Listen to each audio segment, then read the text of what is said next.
Let me tell you about what happened at Christmas dinner. My own son took my chair and called me useless. Can you believe that? After everything I've done for him, that's how he repays me. But you won't believe what happened next. The waiter spoke up, and everything changed in a moment. I was ready to break, but something he said made my son freeze. What was it that brought him to a standstill? Stay tuned to find out. You're not going to believe how this all turns out. The grand dining room in our Baltimore home was filled with the soft hum of conversation, the clinking of silverware, and the smell of roast turkey, greens, and freshly baked bread. It was supposed to be a celebration, a joyous occasion where family gathered to enjoy Christmas together. But beneath the surface of the holiday cheer there was tension, the kind that had been simmering for years. I could feel it in the air, thick and unspoken. I sat at the head of the table, a place I had grown accustomed to over the years. My sons and their families were scattered around, talking, laughing, but not to me. I felt the distance, the gap that had widened over the years. The laughter around me was loud, filled with the energy of youth and success, but it only made me feel more invisible, like a relic from a time they no longer understood. My son Kyle, the eldest, sat across from me, his eyes not meeting mine. He had always been distant, but now there was something colder, something more dismissive about the way he looked at me. I could tell he was frustrated, perhaps even angry, but I couldn't understand why. What had I done to deserve this treatment? Hadn't I worked hard, sacrificed so much for them? The table was a reflection of everything I had tried to build, my family's success, their prosperity. But it felt like I was merely a shadow in their lives. I had been trying to hold on to the illusion that they cared, that they appreciated me. But today, as I watched them, I realized how foolish I had been. The moment came when I stood up to take my seat, a seat I had occupied for years, at the head of the table. But as I reached for the chair, Kyle pushed it back, his face twisted in annoyance. "You're useless," he spat. "This seat is for my father-in-law." His voice was sharp, dismissive, and before I could react, he shoved me aside. The force of the push sent me stumbling, my hand hitting the edge of the table as I tried to steady myself. I fell to the floor, the laughter of the family ringing in my ears. They didn't even stop. I could hear them snicker, some of them trying to hide their amusement, others too caught up in their own little worlds to care. The room was spinning, but not because of the fall. No, it was because of the realization that I had been reduced to nothing more than a background figure in my own family, a silent observer in their grand story. Then, in the middle of that chaos, a voice cut through the laughter. A waiter, young and confident, stood there with his arms crossed. "You don't treat your elders like that," he said, his voice firm, unwavering. It was a small act, but in that moment, it was everything. The room fell silent. The laughter died down, and for a brief second, I thought I might hear an apology, or see some sign of regret. But there was nothing. The family just stared at me, unsure of what to do, while I stayed on the floor, my pride shattered. That waiter's words echoed in my mind. I had been silent for far too long, allowing myself to be humiliated, overlooked, and ignored. It wasn't just this incident. It was years of small slights, years of being treated as invisible. My silence had allowed this to happen. As I picked myself up, I could feel the weight of everything pressing down on me. My back was sore, but it was my heart that ached. The pain wasn't just from the fall. It was the realization that my family didn't see me. They didn't see the sacrifices I had made, the love I had given, the years of hard work that had built the life they now took for granted. In that moment, something shifted inside me. I wasn't just angry. I was done. Done with the silence. Done with the neglect. I looked around the table at my family, but they didn't even notice. They continued their conversations, oblivious to the storm brewing inside me. A cousin, trying to break the tension, muttered a half-hearted apology, but it didn't matter. The damage was done. The years of mistreatment had taken their toll, and I was done pretending everything was fine. I sat back in my seat, away from the center of the family, my thoughts racing. I wasn't just going to sit there anymore. I wasn't going to be a passive participant in my own life. The time for change had come.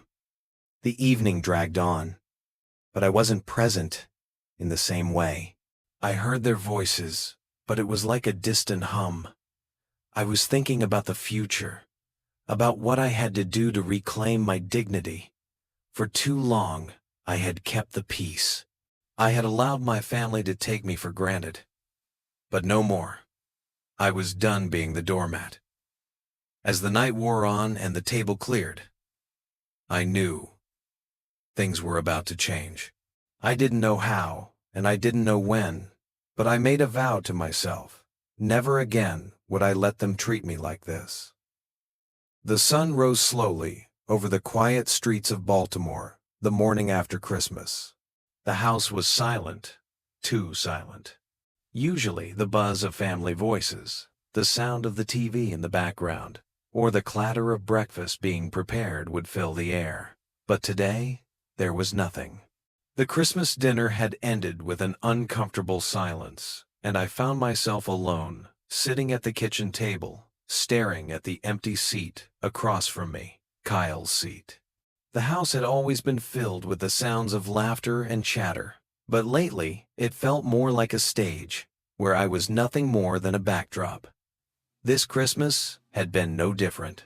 They had their lives, their conversations, their ambitions, while I had quietly observed, too tired to fight, too beaten down to demand the respect I deserved. But this time, something felt different. I wasn't sure what had shifted inside me, but I felt something stir deep within. It was a quiet anger at myself. For years, I had swallowed my pride, let their disrespect slide, and told myself it was just the way things were. But now, after Kyle's cruel actions, after being humiliated in front of everyone, I could feel the walls around me starting to crumble. I didn't feel just hurt. I felt a kind of quiet fury, an unspoken rage that had been building for years, waiting for a moment to break free. And last night, when Kyle shoved me aside like I was nothing, that moment had arrived. I wasn't going to take it anymore. Sitting there in the kitchen, I thought about my life, about all the years I'd spent working, providing for them, making sure they had everything they needed. And for what? So I could be brushed aside, like I was invisible, like none of it mattered? I had spent my entire life trying to be the good father, the good husband, the good provider. But somewhere along the way, I had forgotten about myself. I thought about the years I'd spent trying to build a future for Kyle, hoping that one day he would step into my shoes, carry on the legacy of hard work and sacrifice.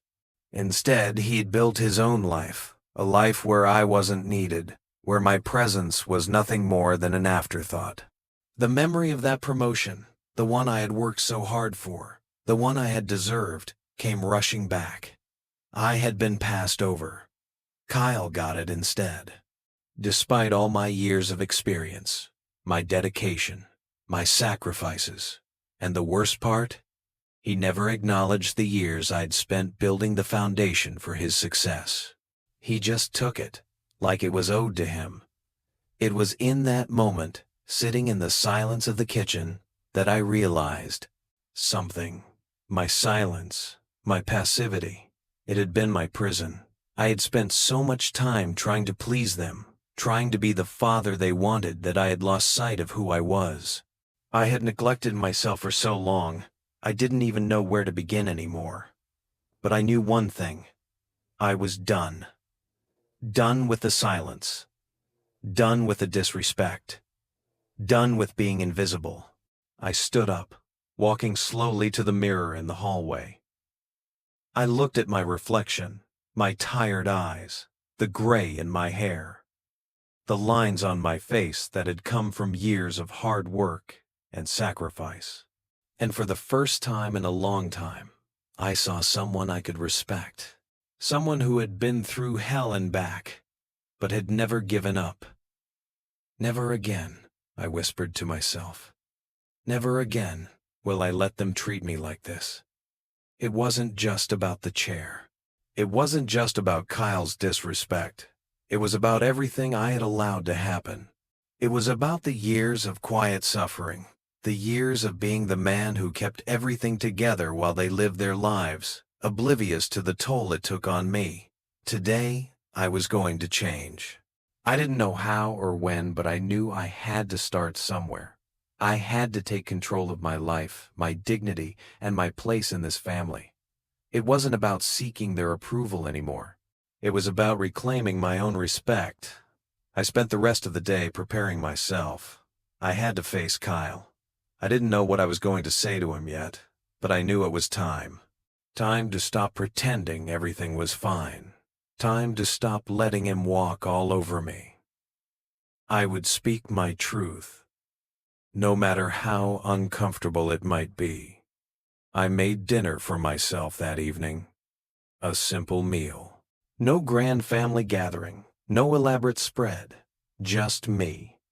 For the first time in years, I didn't care what they were doing or saying. I didn't care if they noticed. I wasn't going to wait for their approval anymore. As I sat down at the table, the weight of the decision I had made settled on me. It wasn't going to be easy. Confronting my son, confronting my family, would be one of the hardest things I had ever done. But I wasn't afraid anymore.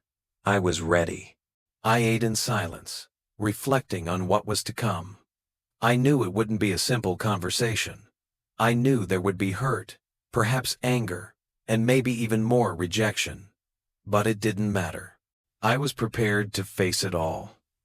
For the first time in a long time, I felt a sense of calm, a sense of purpose. I had lived my life for everyone else. Now, it was time to live for me.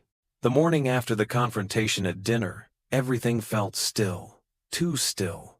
The house was empty of the usual noise, no distant chatter, no footsteps echoing in the hallways.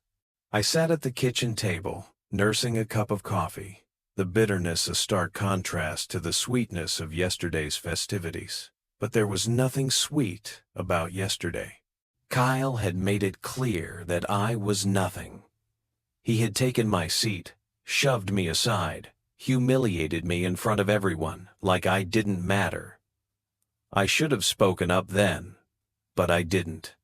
I stayed silent. That was my mistake. That was the root of everything, the silence. But now, after spending the night turning the events over in my mind, something was different. I couldn't stay silent anymore. The quiet of the morning was suffocating. I had already planned it in my mind. Today, I would confront Kyle. No more pretending. No more waiting for him to realize the damage he was causing. I would do it.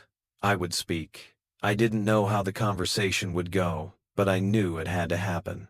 There was too much at stake. My dignity, my self-worth, my relationship with my son. Kyle had never really respected me, not like I had hoped he would. He had always been so eager to distance himself, to prove that he was his own man, to show that he didn't need me. I thought it was just a phase. But it wasn't. It was a truth I had been avoiding. Around noon, Kyle showed up to the door, just as I had anticipated. He wasn't exactly invited, but he had a key. I didn't know if he was coming out of guilt or arrogance. Either way, it didn't matter. The moment was coming. We both sat down at the dining table. The air was thick with tension. I could see the unease in his eyes. He wasn't going to apologize. He never did. I knew that much. But this wasn't about him apologizing. It was about me making him listen.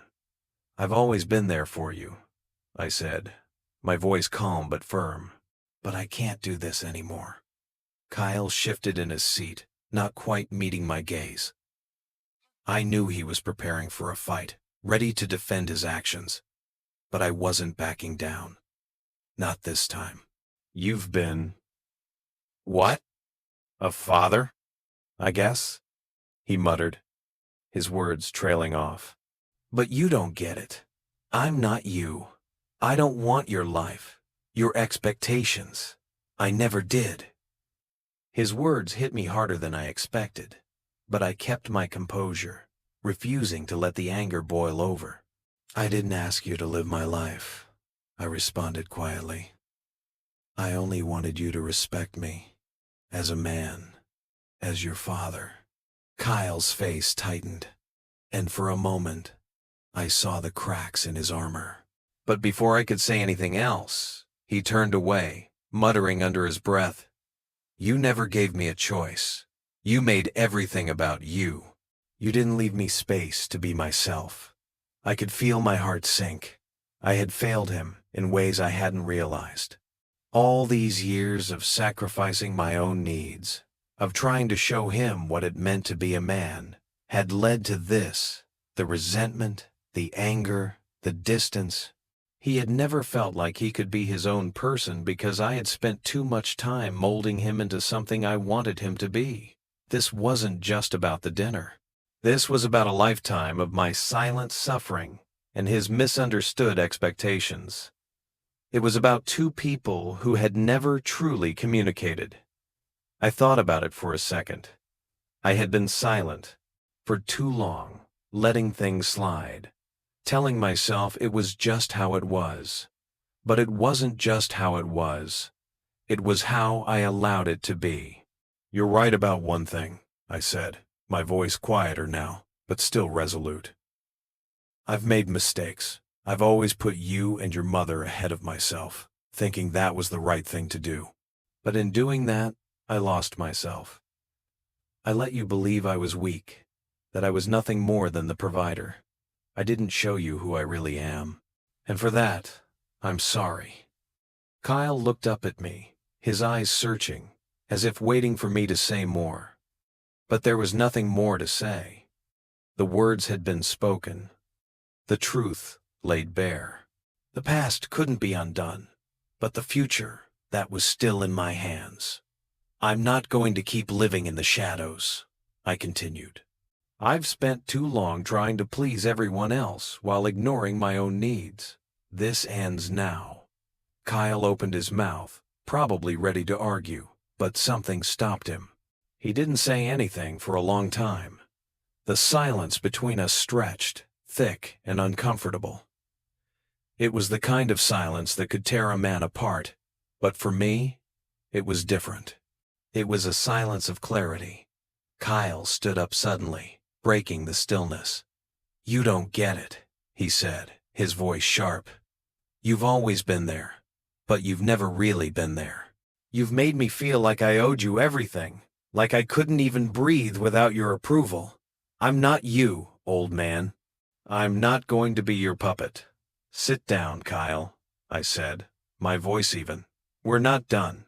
He didn't sit, though. Instead, he paced around the room, frustration pouring off him in waves. He couldn't stand to be in the same space with me anymore, and I could see it in his eyes. He wanted to leave. He wanted to escape the conversation, to escape me. But I wasn't going to let him. "You can leave," I said, still seated, calm, but firm. "But we're finishing this conversation. I'm done being ignored, done being dismissed like I don't matter." His face twisted, a mixture of hurt and anger flashing across his features. "You've ruined everything," he snapped. "I can't deal with this anymore. You're just standing in the way of everything I've worked for." I looked at him for a long moment. There was pain in his voice. I could hear it. But there was also something else. A wall. A wall he had built between us for years. And no matter how much I wanted to tear it down, I couldn't do it for him. He had to be the one to do that. "I'm not standing in the way of your future, Kyle," I said, my voice calm, unwavering. "I'm standing up for my future, and that means I'm no longer going to be your doormat." The words hung in the air between us, thick with tension. Kyle's frustration reached its peak, and I saw it, he snapped. But this time, I didn't flinch. I stood my ground. "You're just like everyone else," he muttered, storming toward the door. All talk, no action. I didn't say a word as he left. I stayed seated, the finality of the moment sinking in. This was it. There was no going back. But for the first time in a long time, I felt like I was finally standing tall. The morning was still, colder than usual. The silence in the house was suffocating, pressing in on me from all sides. I had barely slept the night before. Kyle's words kept echoing in my mind, and for once, I didn't push them away. I let them stay, let them fester. His anger, his resentment, all that bitterness, it cut deeper than I cared to admit. But today, something was different. I wasn't going to shrink back. Not this time. I sat at the kitchen table, nursing a cup of coffee, the dark liquid not quite able to wash away the sting of the night before. It was the first time in years that I felt both the weight of my silence and the freedom that came with finally breaking it. The man in Vignet. The mirror was unfamiliar to me, but for the first time, I looked him in the eye and didn't shy away. I wasn't a doormat anymore. The years of swallowing my pride, my pain, and my truth no more. I closed my eyes and let the memories of my own childhood fill the room. The faint hum of the refrigerator and the tick of the old clock the only sound. My father's coldness, his absence even when he was there, was something I had spent my life trying to avoid replicating. But, in a way, I had done just that. I had become silent, hoping to keep the peace, thinking that if I did enough for everyone else, I'd be enough. But I wasn't, and neither was Kyle. The phone rang, slicing through my thoughts. I let it ring twice before I answered. "Hello?" It was a voicemail. The voice on the other end was soft, familiar. It was Maria, my late wife. The voicemail had been buried in my phone for who knows how long. I didn't know why I never listened to it, but as I pressed play, her voice filled the silence. She spoke softly, a gentle reminder of our time together, the way we had tried to build something better for our family, for Kyle. But in the end, she warned me, "You can't carry the weight of everyone's expectations, Owen. Not if you want to breathe. Not if you want to live your own life." The message was brief, but it hit hard. Maria had always known me better than I knew myself. And now, in this moment, I could hear her voice telling me exactly what I needed to hear. I had spent my life pleasing others, my father, my wife, my son, and it had cost me my dignity. I had to change. For me, not for them, not anymore. I let the message play again, and once it ended, the house fell silent once more. But this time, it wasn't the suffocating kind of silence. It was a quiet resolve that wrapped around me like a cloak. I had a choice now. By mid-afternoon, I heard a knock on the door. Kyle. He wasn't expected, but I knew he had been thinking. It was evident in the way he hesitated before stepping inside. He wasn't sure what he was walking into, but neither was I. He didn't say anything at first, just stood in the doorway, looking at me like he was trying to figure out if I was the same man he had left the night before. The words were on the tip of my tongue, but I bit them back. There was no need for more anger. We'd already had enough of that. Kyle stepped into the room, but he didn't sit down right away. Instead, he walked slowly toward the table and placed a letter in front of me. He didn't say a word. I picked it up, slowly, unraveling the paper. the weight of it heavier than I expected. His apology was there, written in black and white, but it wasn't what I had hoped for. Beneath the surface of those words, I could feel the passive-aggressive undertones, the guilt mixed with resentment. He admitted he was sorry, but not for what he had done. He was sorry because, in his eyes, I had failed him. He resented the way I had raised him, the way I had tried to make him into something he didn't want to be. The weight of that hurt lingered, but I didn't let it show. I wasn't backing down this time. "I see it now," I said, folding the letter neatly. "You think I did all this for you, but what about me, Kyle? What about my life? You don't get to make me the villain in your story just because things didn't go your way." Kyle's jaw tightened. His shoulders slumped, and I could see the wall he had built between us, high and strong. But this time, I wasn't going to tear it down for him. He had to do that himself. "You always told me I should have been better, done better, been more like you," he muttered, his voice almost breaking. "But I'm not you, old man. I'm not gonna be. I never wanted you to be me," I said quietly, meeting his gaze. "I just wanted you to see that I'm a man, too, that I've had to live through things, too. I've spent so long trying to fix everything, to make sure you didn't feel the way I did growing up. But it's clear I've only made it worse." Kyle opened his mouth, but no words came out. For the first time, he seemed to be at a loss for what to say. And in that silence, I saw something: vulnerability, a crack in the armor. But it wasn't enough. Not yet. The room fell silent again. Kyle's frustration hung in the air, thick and suffocating. But this time, it wasn't just the silence that felt unbearable. It was the realization that no matter how much we tried, we could never go back to what we were. We could only move forward. Then, without another word, Kyle stood up, slamming the chair back. His frustration had reached its peak, and I could feel his anger radiating off him. He started to leave, but I stopped him. "This conversation isn't over," I said, my voice firm. "We need to finish this, Kyle. I'm not running anymore." His face twisted, and I saw it, the pain he'd buried deep inside, the hurt he couldn't acknowledge.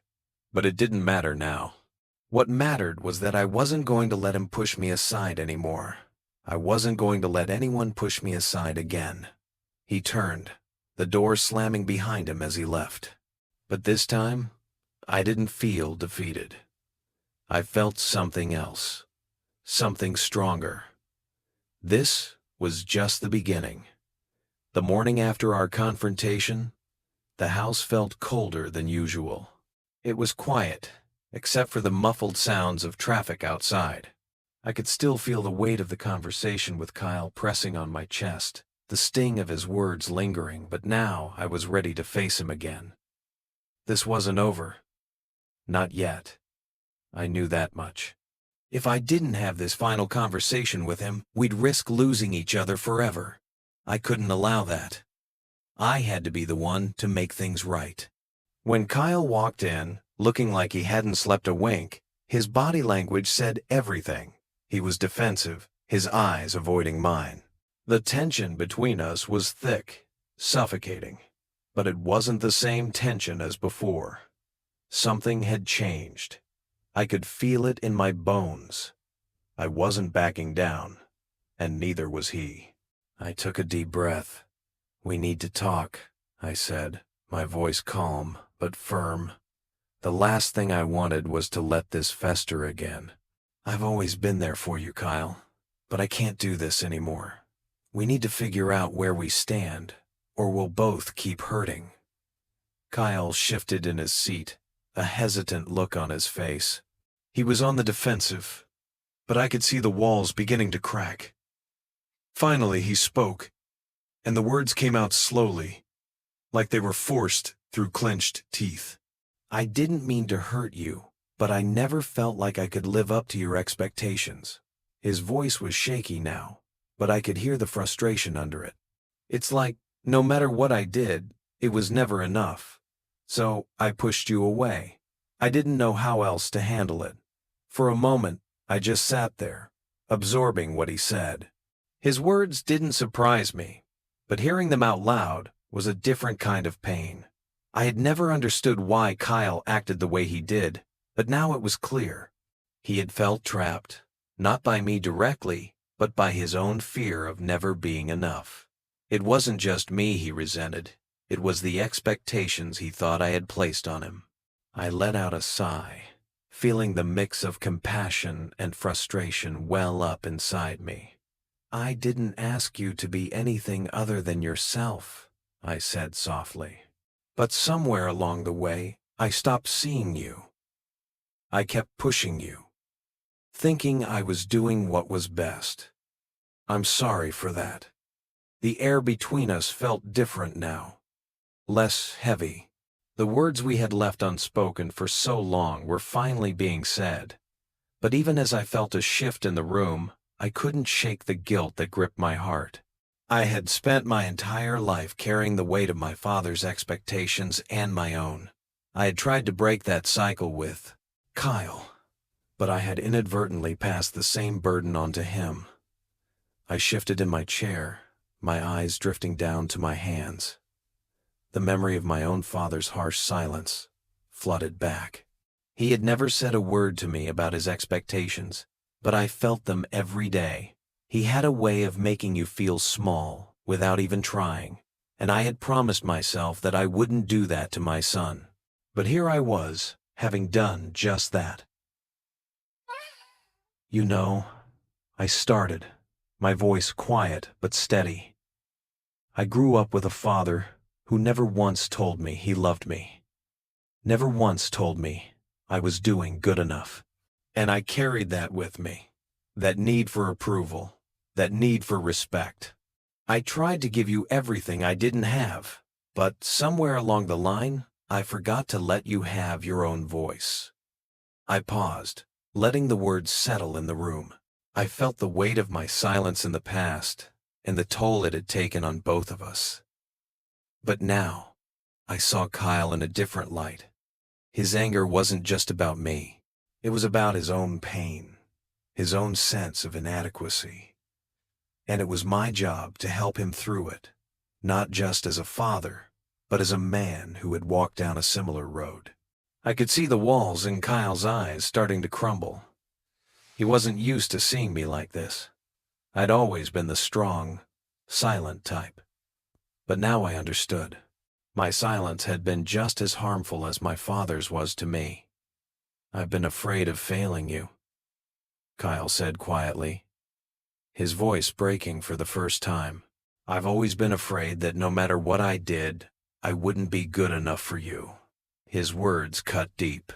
I had never known how he felt, how he had struggled with my expectations, the ones I never even knew I had put on him.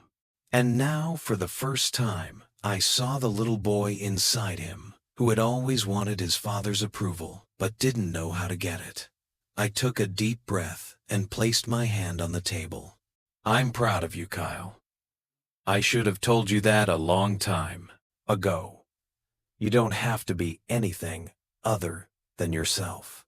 I don't expect you to be perfect. I just want you to try. The words felt like they were breaking through a dam I had built around my heart. Kyle stared at me, his eyes wet with tears. I had never seen him so vulnerable, and it broke me. For years I had tried to be the strong one, the one who didn't need help, the one who didn't ask for anything. But now, in this moment, I realized I was doing the same thing I had accused him of.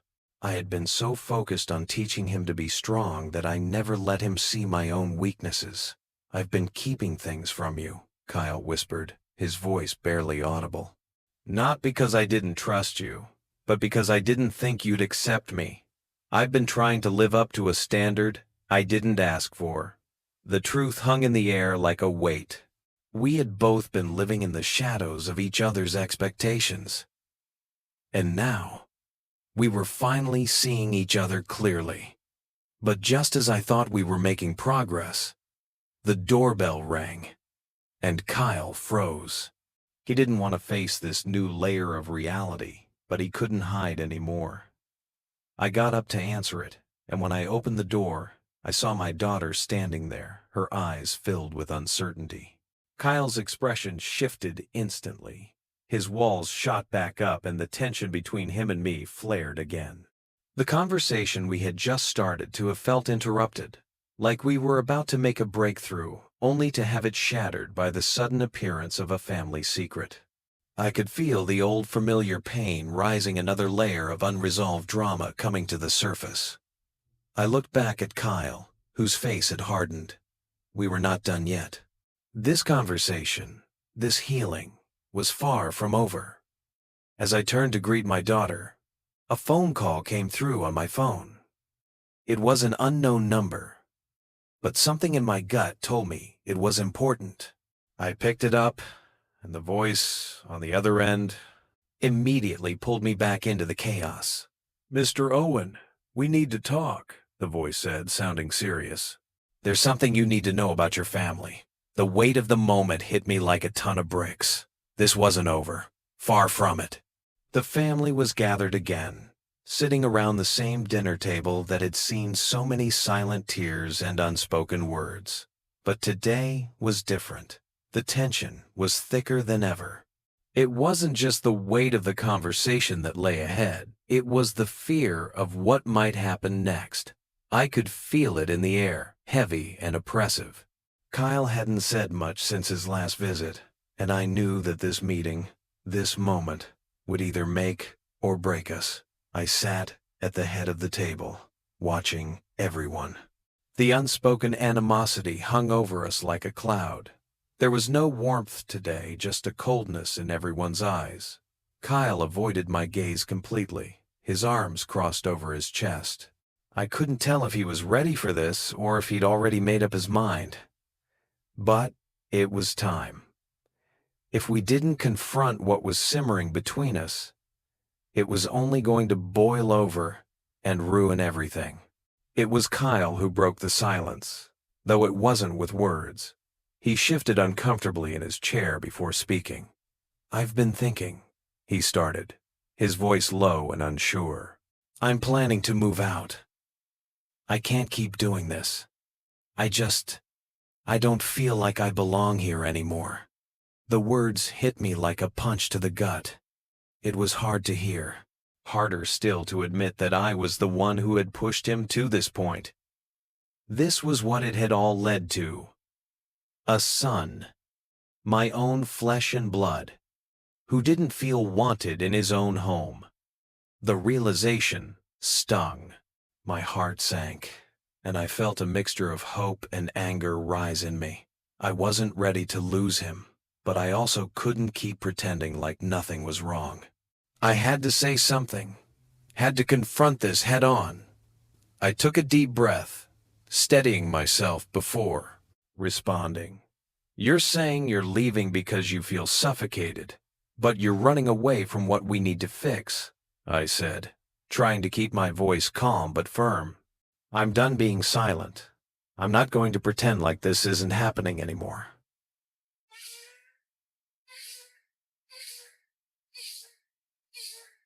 There was a long pause, and Kyle didn't answer right away. His eyes dropped to the table, and I could see the walls he'd built up over the years beginning to crack. For the first time, his defensiveness seemed to falter, just a little. "I don't know if I can come back after all this," he finally muttered.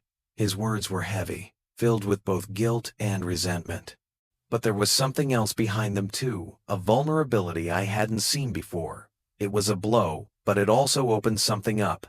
I realized then that maybe this confrontation was long overdue. I had always been the silent one, the one who bore the pain without showing it. But this wasn't just about me and him anymore. It was about breaking a cycle. It was time for me to speak up, to show him the truth that had been buried under layers of regret and fear. "I've always been there for you, Kyle," I said quietly. "But somewhere along the way, I stopped showing up for you the way you needed. I let my silence, my pride, get in the way of being the father you deserved." but I can't do that anymore." The words hung in the air. For a long moment, Kyle didn't say anything. His face was unreadable, but I saw the flicker of something in his eyes. Maybe it was fear, maybe it was something else, but whatever it was, it gave me hope that there was still a way to fix this. But just as I thought we might be getting through, another truth came tumbling out. A family member, someone I'd trusted, revealed something that sent my heart racing. "Kyle's resentment didn't just start last night, Mr. Owen," they said, their voice filled with hesitation. "There was a promise you made years ago. One you didn't keep. Kyle's been carrying that burden for a long time." The air in the room felt even heavier. I turned to face Kyle, trying to piece together the words, but it hit me like a ton of bricks. It was the time I'd promised to be there for him at a crucial moment, but I hadn't shown up. I had failed him, and he had carried that disappointment with him for all these years, silently resenting me for it. The weight of the moment pressed down on me. My past mistakes, the ones I thought I had left behind, were now being dragged back into the light. I couldn't deny it anymore. I had hurt him, and I had to own up to it. The conversation slowed, the tension simmering, but now there was no turning back. Kyle, his eyes still downcast, finally spoke again, his voice thick with emotion. "I needed you, Dad. I needed you in the ways I couldn't even say. And you weren't there." My throat tightened as his words cut through me. I had known he was angry, but I hadn't fully understood the depth of his pain. It wasn't just about me failing him in that moment, it was about all the moments I had let him down, by being emotionally distant, by thinking that working hard and being silent was enough. I stood up slowly, the weight of my own guilt pressing on me. "I'm sorry, Kyle," I said, my voice breaking for the first time. "I've always tried to do what I thought was best, but I see now that I've been failing you. I can't change the past, but I'm here now, and I want to fix this." The silence that followed was deafening, but then something incredible happened. Kyle stood up too, and for the first time in what felt like forever, we met each other halfway. I reached out, and he didn't pull away. We stood there for a long time, not saying anything, but feeling something shift between us. But just as the tension between us started to ease, the phone rang. I grabbed it, the weight of the call instantly pulling me back into the chaos. It was from my brother, the one I hadn't heard from in years. "Mr. Owen," he said, voice grim, "you need to get over here. There's something you need to know about your family." I felt the ground beneath me shift. It was another problem, another crisis waiting to unfold. But at that moment, I realized something. The work wasn't done. It had only just begun. And whatever this new revelation was, I couldn't let it tear us apart again. The night after the family meeting was the quietest one I'd ever experienced in this house. The usual hum of life, the television, the laughter, the chatter, was gone. Instead, the silence between Kyle and me felt suffocating. The truth had been exposed, but the weight of it hung over us, unresolved. I stood alone in the living room, my mind racing as I reflected on everything that had happened. The words from the meeting echoed in my ears, each one heavier than the last. I'd spent years hiding behind my silence, my pride, thinking I could fix things without saying much. But now I had to confront the truth, not just about Kyle, but about myself. The father I had been, the mistakes I had made, the silence I had allowed to shape my relationship with him. And now, Kyle was at a crossroads. He was either going to walk away, or we were going to find a way to rebuild, even if it meant breaking down everything I had built up. I knew I couldn't keep silent any longer. The weight of my regrets was heavy on my chest. I grabbed a pen and paper, deciding to write a letter to Kyle. A letter that would lay bare my feelings, my flaws, and my desire for a real relationship. A relationship that wasn't built on what I thought was best for him, but on what we both needed. I wrote until my hand ached, pouring every bit of honesty I had into those words. When I was done, I folded the paper and set it down. There was no turning back now. The next morning, the air felt just as heavy. The family sat around the breakfast table, but the conversation was sparse, and the tension was palpable. Kyle sat at the far end, not meeting anyone's eyes. His posture was stiff, his usual bravado nowhere to be found. It was clear we were all waiting for something to happen. I cleared my throat. I've been silent for too long. I started, my voice hoarse. Now it's time to speak the truth, even if it breaks me. I unfolded the letter and began to read aloud, my hands shaking slightly. Every word I spoke felt like a weight lifting off my chest, but also a burden that I wasn't sure I was ready to carry. "I've failed you, Kyle," I said, my voice cracking. "Not by intention, but by my silence, and I am sorry." There was a long silence after I finished. I looked up at Kyle, trying to gauge his reaction, but his face was unreadable. His eyes stayed fixed on the table, and he didn't speak. The family sat frozen, some looking at me with concern, others with indifference. The tension was thick. I could feel it pressing in on me. Then Kyle finally spoke, his voice quiet but full of emotion. "I don't know if I can come back after all this," he said.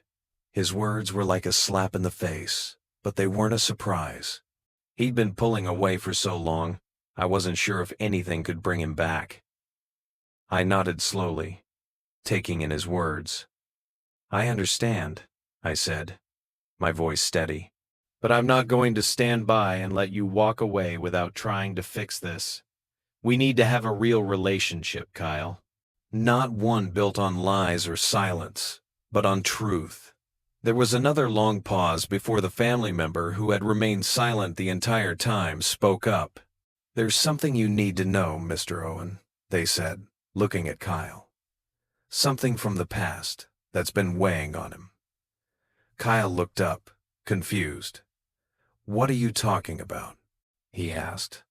"It's about a promise you made, Mr. Owen," the family member continued. "One that Kyle's been holding onto for years. He felt abandoned when you didn't show up, and it's been eating at him ever since." The words hit me like a cold wave. I had made that promise. A promise to be there for Kyle at a crucial time in his life, but I hadn't shown up. I could see the hurt in Kyle's eyes now, the years of resentment bubbling to the surface. He'd been carrying that weight all along, and I had never known. The room was quiet, and the weight of the truth settled heavily between us. I could see the pain on Kyle's face, but I couldn't take it back. All I could do now was face it and hope that it wasn't too late to fix things. "I'm sorry, son," I said, my voice breaking. "I can't change the past, but I can do better now. I'll never be perfect, but I'll fight for us. I promise." Kyle looked at me, his face still filled with confusion and hurt. But there was something in his eyes, now something softer, more vulnerable. For the first time in a long while, I saw the son I had been trying to reach, the one I had failed to see for so long. "I don't want to repeat the mistakes I've made," he said, his voice cracking. "I don't want to be like you, but I don't want to be like the man I was either. I'm scared of repeating those mistakes." Hearing those words from Kyle was like hearing the truth from my own mouth. I knew exactly how he felt. I had been there once, standing at the edge, unsure if I could break free from the cycle of silence and fear. But I had to break it. For him. For us. "I understand, Kyle," I said. "But you don't have to do it alone. I'm here now. And I'm not going anywhere." The tension in the room began to lift, but the weight of our conversation wasn't fully gone. We were far from finished, but it was a start, a new beginning. The next few days were filled with small moments of healing. Kyle agreed to spend the day with me, doing things we used to enjoy, things that had once brought us closer. It wasn't easy. There were still moments of hesitation, moments where old wounds threatened to reopen. But for the first time, I felt like we were on the path to something better. "I know we can't fix everything in one day," I said as we sat down together that evening. "But we can take the first step. And I'll be here every step of the way." Kyle nodded, a small but meaningful shift in his posture. "Yeah, I guess that's all we can do." I looked at him then, and for the first time in a long time, I saw hope. It wasn't perfect, but it was real. A few weeks later, Kyle and I sat together in the same room where all the pain had started. He opened up about his fears, his desire to break the cycle of emotional distance that had defined our relationship. And for the first time, we both acknowledged our flaws, our mistakes, and our shared desire for something better. "I don't want to make the same mistakes," Kyle said softly. "I don't want to repeat everything." And I understood. "I've made my own mistakes, son," I replied. "But we both have the power to change." The road ahead was still uncertain. But for the first time in a long time, I felt like we were on the right path. The week after the family confrontation was a quiet one, but the silence wasn't comforting. It was filled with undercurrents, unspoken words, unresolved pain, and tension that would soon erupt. I could feel it in the way the air hung heavy in my home, the sense of something about to shift. For the first time in a long while, I wasn't dreading what was to come. I was ready. But even still, I knew the next move would be the most crucial of all. Standing alone in the living room, I couldn't help but think back to everything that had led me here. The conversations, the arguments, the long stretches of silence. The power had always been with Kyle, in the silence that we had both allowed to fester. But I wasn't that man anymore. I had stood up, spoken my truth, and now I had to be the one to take control of where we went from here. The truth was out there, and with it, the power to shape what was left. The phone rang, pulling me out of my thoughts. I grabbed it without looking. It was an old colleague from my past, someone I hadn't spoken to in years.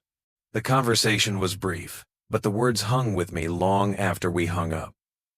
"You've always been a man of worth, Owen," he said. "Don't let your family or your past tell you otherwise."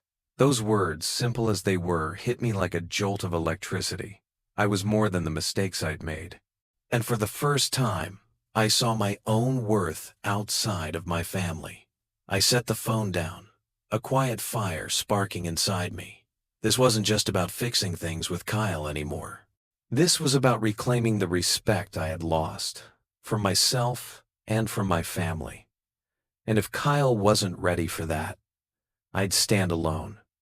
But I wasn't going to stand by and let the silence win. Later that evening, the family gathered for dinner. The tension was thick enough to cut through. Kyle barely looked up, his face set in a mask of unreadable emotion. I could feel the weight of the room on my shoulders, the burden of all the words left unsaid. Everyone knew the storm was coming. It was just a matter of when.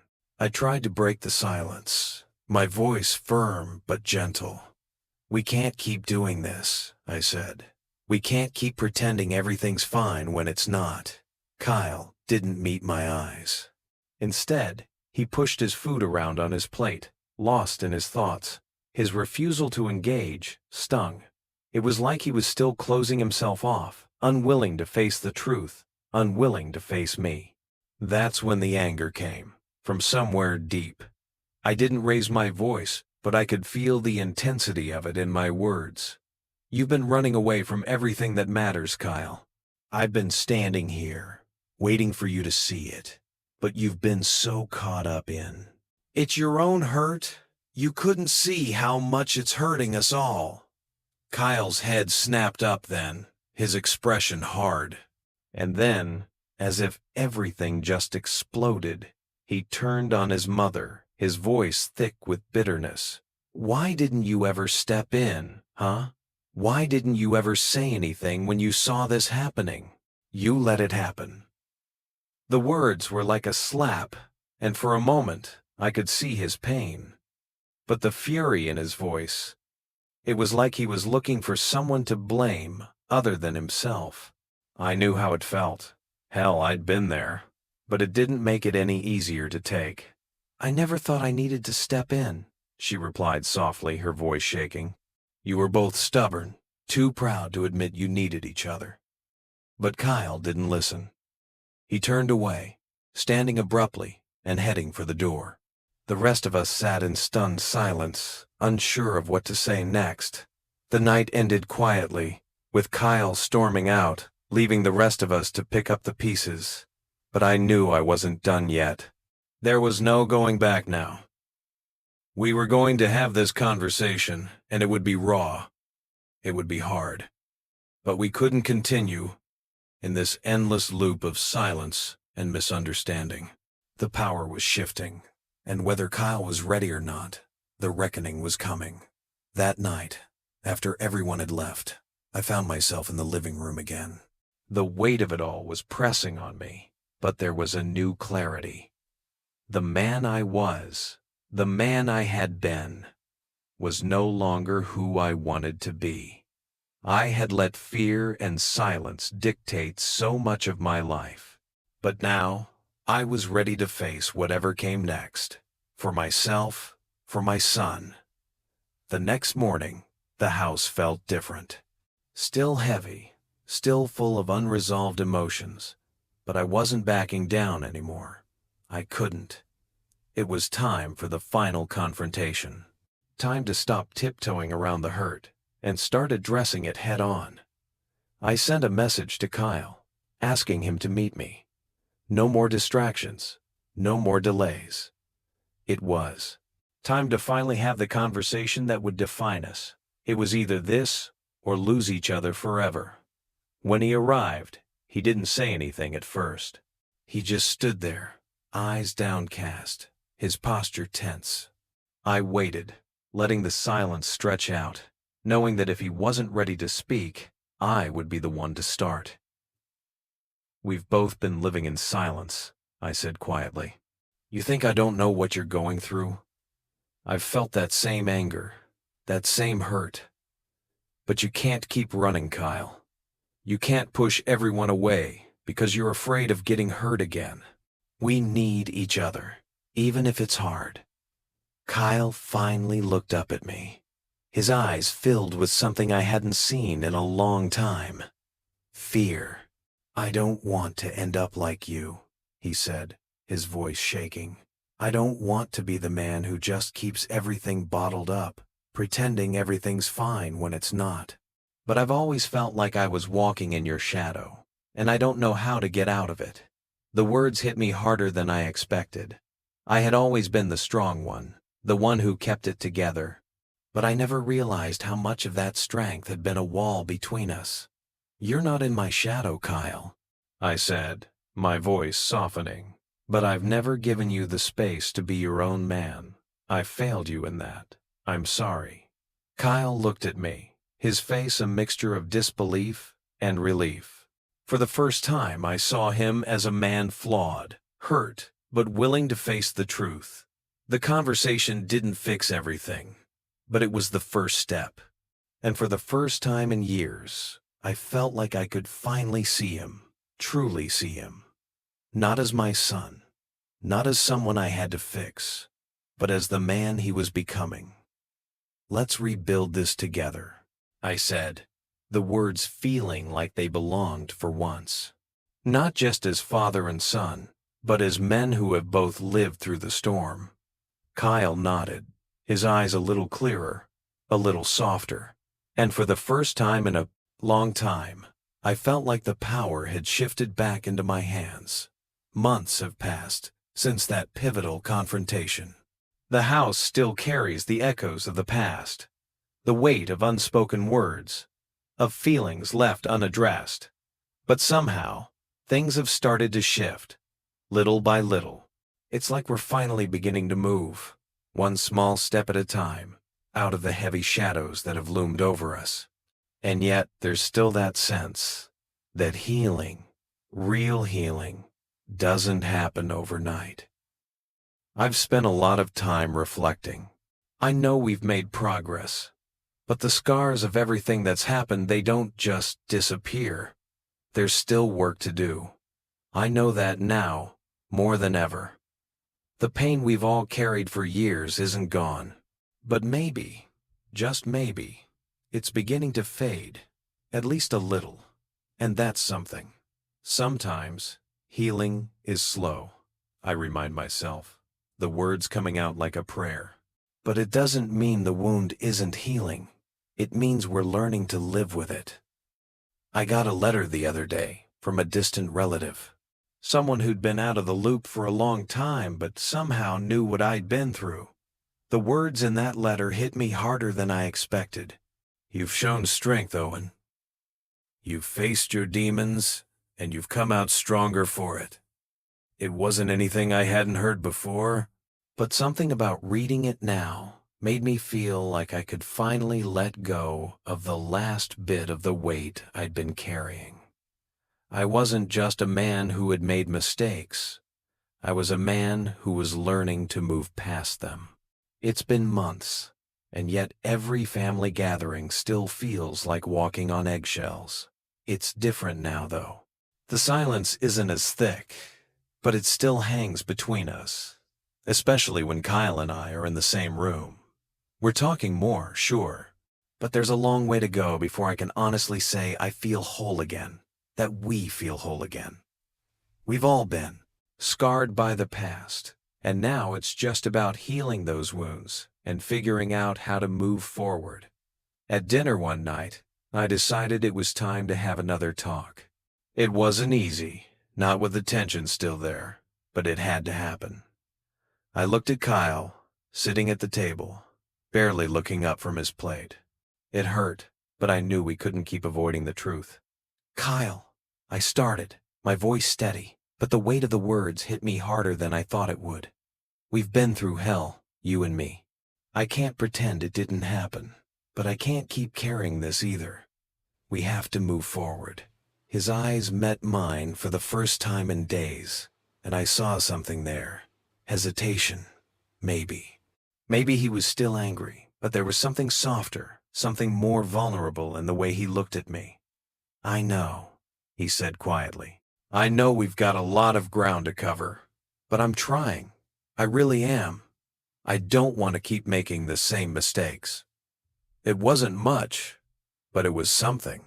And for the first time in a long while, I felt a flicker of hope.